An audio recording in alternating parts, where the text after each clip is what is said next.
राज्य शासनाकडनं खाजगी जमिनी वन म्हणून संपादित करणं, त्यांच्या महसूल अभिलेखांमध्ये तशा नोंदी करणं, या संदर्भात सर्वोच्च न्यायालयाने नुकताच एक महत्वाचा निकाल दिलेला होता. आणि या निकालासंदर्भात माहिती देणारा व्हिडिओ बनवावा अशी कमेंटमध्ये अनेक जणांकडनं पृच्छा होत होती किंवा सांगण्यात आलं होतं. त्या अनुषंगाने जेव्हा मी तो निकाल शोधला, तो निकाल डाउनलोड केला, मला वाटतं साधारण एक 40-42 पानांचा तो निकाल आहे. पण पानांच्या संख्येपेक्षा सुद्धा त्यातला मजकूर, त्यातली निरीक्षणं आणि त्या निरीक्षणांचं महत्त्व हे अनन्यसाधारण आहे. सर्वसाधारणतः जेव्हा आपण एखाद्या निकालाची माहिती देणारा व्हिडिओ बनवतो, तेव्हा त्यातले महत्त्वाचे मुद्दे जे विशद करतो, त्याची संख्या काही फार नसते. एखाद्या पानामध्ये ते सगळे महत्त्वाचे मुद्दे येऊन जातात आणि त्याच्यावर आपण व्हिडिओ करतो. पण जेव्हा या निकालाचा मी अभ्यास करायला सुरुवात केली आणि त्याचे महत्त्वाचे मुद्दे अधोरेखित केले, मग ते महत्त्वाचे मुद्दे एकत्रित केले, तेव्हा असं लक्षात आलं, की ह्या निकालातल्या महत्त्वाच्या मुद्द्यांनी 4 पानं भरलेली आहेत. कारण हा विषयच एवढा किचकट होता आणि या विषयाचं गांभीर्य एवढं होतं आणि त्यात शासनाचा गलथानपणा म्हणा, लबाडीपणा एवढी मोठी होती, की ते सगळं विशद निकालामध्ये अत्यंत उत्तम प्रकारे केलेलं आहे. आणि ती सगळी महत्त्वाची निरीक्षणं तुमच्यासमोर मांडणं हे सुद्धा तेवढंच महत्त्वाचं आहे. म्हणून हा व्हिडिओ आपला नेहमीच्या व्हिडिओपेक्षा एखाद वेळेस थोडासा मोठा होईल. तुम्हाला जेव्हा निवांत वेळ असेल तेव्हाच हा व्हिडिओ बघा.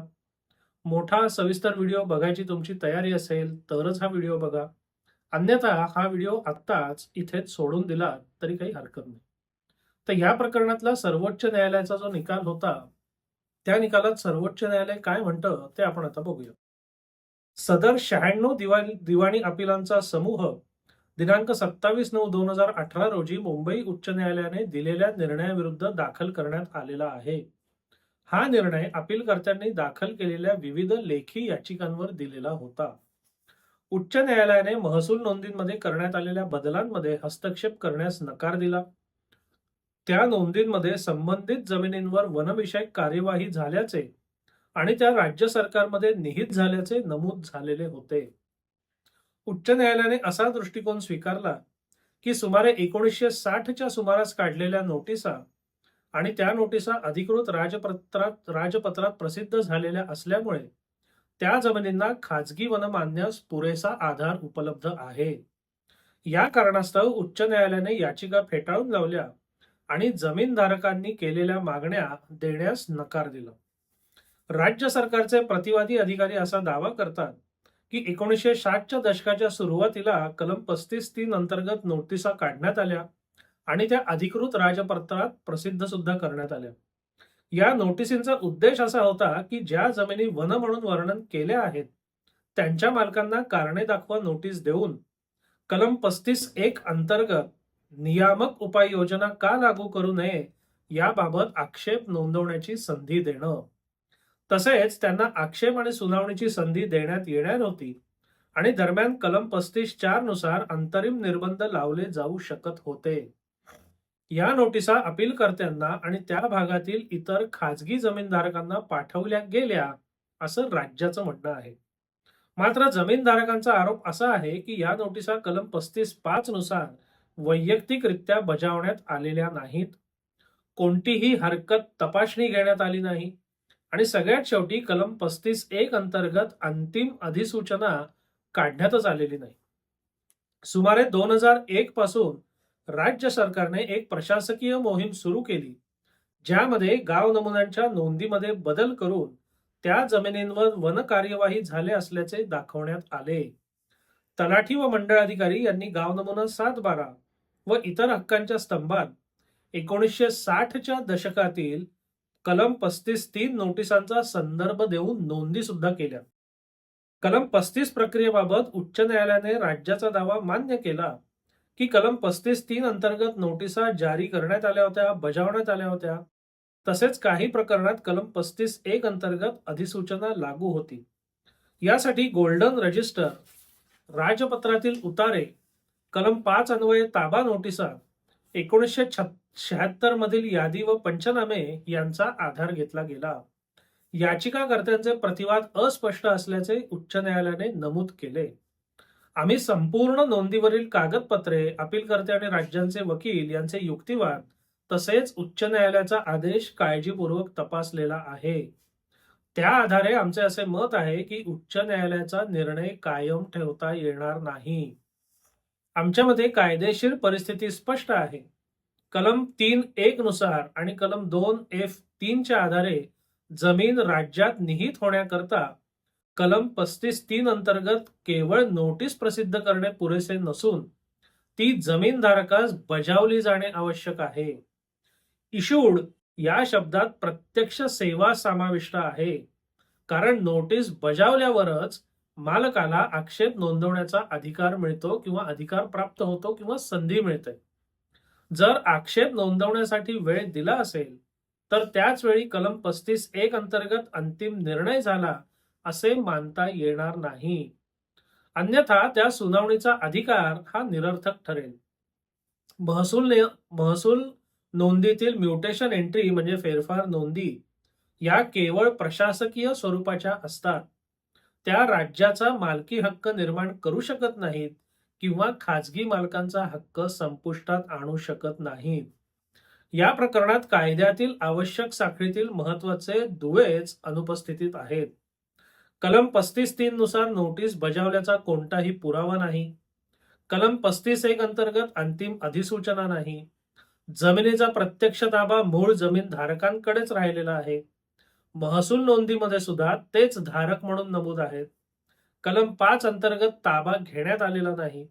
कलम 4 अंतर्गत कोणतीही योजना राबवली नाही. कलम 7 अंतर्गत भरपाई प्रक्रिया सुरू झाली नाही. कलम 6 अंतर्गत कोणतीही चौकशी सुद्धा करण्यात आलेली नाही. राज्याने सादर केलेले काही कागदपत्र ही दिनांक नसलेले आणि अप्रमाणित ताबा पंचनामे आहेत आणि ते अनेक दशकांपासून चालू असलेल्या खाजगी ताब्याच्या पार्श्वभूमीवर विश्वासार्ह वाटत नाहीत. राज्याने सादर केलेल्या नंतरच्या पुराव्यांवर आम्ही विश्वास ठेवत नाही. 2016 मधील उपग्रह चित्रे व पंचनामे 30 ऑगस्ट 1975 या नियुक्त दिनांकावरील स्थिती सिद्ध करू शकत नाहीत, जी कायद्याच्या दृष्टीने अत्यंत महत्वाची आहे. अपिलाच्या टप्प्यावर प्रथमच मांडलेली 19व्या शतकातील अधिसूचना ही मूळ नोंदींचा आधारच नव्हती. त्यामुळे आता ती वापरून राज्याला आपली बाजू भक्कम करता येणार नाही. कलम 34(a) अंतर्गत कोणतीही अधिसूचना नसणे हे देखील राज्याची भूमिका कमकुवत करते.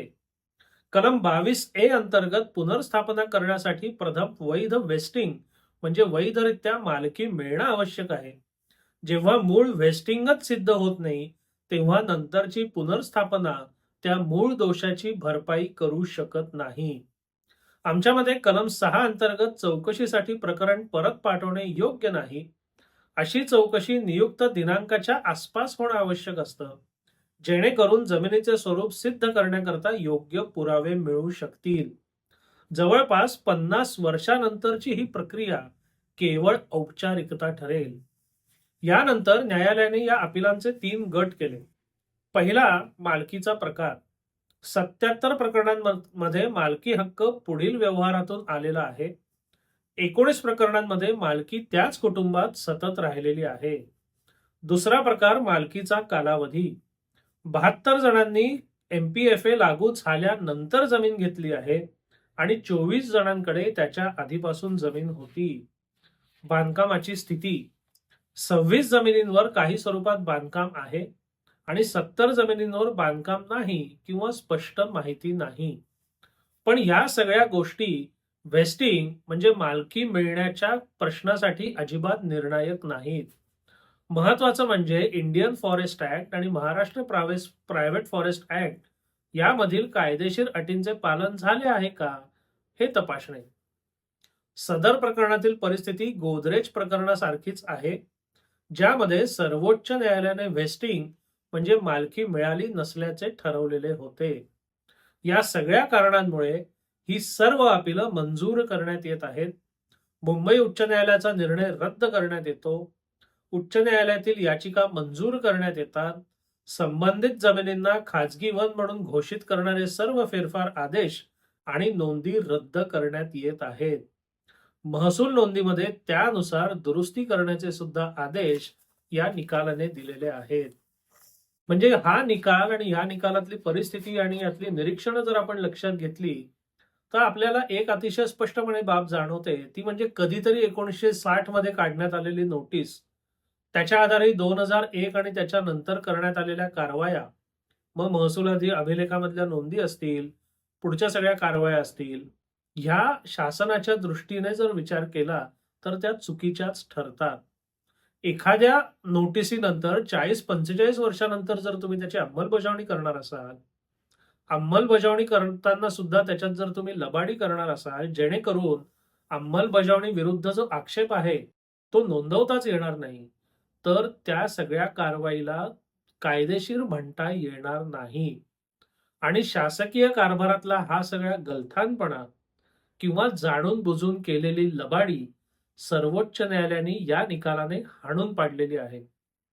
शासनाला कोणत्याही कायद्याअंतर्गत कोणतीही कारवाई करायची असेल, तर त्याच्याकरता त्या कायद्याच्या चौकटीत वागणं, त्या सगळ्या प्रक्रिया पार पाडणं हे गरजेचं आहे. ही काही राजेशाही नाहीये, की आलं तुमच्या मनात आणि घेतल्या लोकांच्या जमिनी काढून. त्यामुळे आपल्या लोकशाहीमध्ये असं सध्या तरी शक्य नाही. आणि आपल्याकडची स्वतंत्र न्यायव्यवस्था जे सर्वोच्च न्यायालय आहे, त्यांनी या प्रकरणामध्ये राज्य शासनाला जो दणका दिला, तो अत्यंत महत्वाचा आणि अत्यंत योग्य असाच आहे. ह्या दणक्याने अनेक लोकांचे खाजगी वन म्हणून शिक्के जे होते ते नाहीसे झाले. त्यांच्या जमिनी पुन्हा पूर्ववत झाल्या. पण अशीही शक्यता आहे, की त्या धर्तीवरच्या काही जमिनी अजून सुद्धा तशाच पडलेल्या असतील. त्याच्यावरचे शिक्के तसेच पडलेले असतील. तर त्या सगळ्या लोकांना या निकालाचा फायदा घेऊन आपापल्या जमिनी क्लिअर किंवा निर्वेद करता येतील. तर त्या लोकांनी तसा फायदा अवश्य करून घेतला पाहिजे. या सगळ्या विषयाबद्दल तुम्हाला काय वाटतं? हा व्हिडिओ तुम्हाला कसा वाटला? अवश्य कळवा. या निकालाचं सायटेशन किंवा प्रकरणाचे तपशील तुम्हाला व्हिडिओच्या डिस्क्रिप्शनमध्ये मिळतील. धन्यवाद.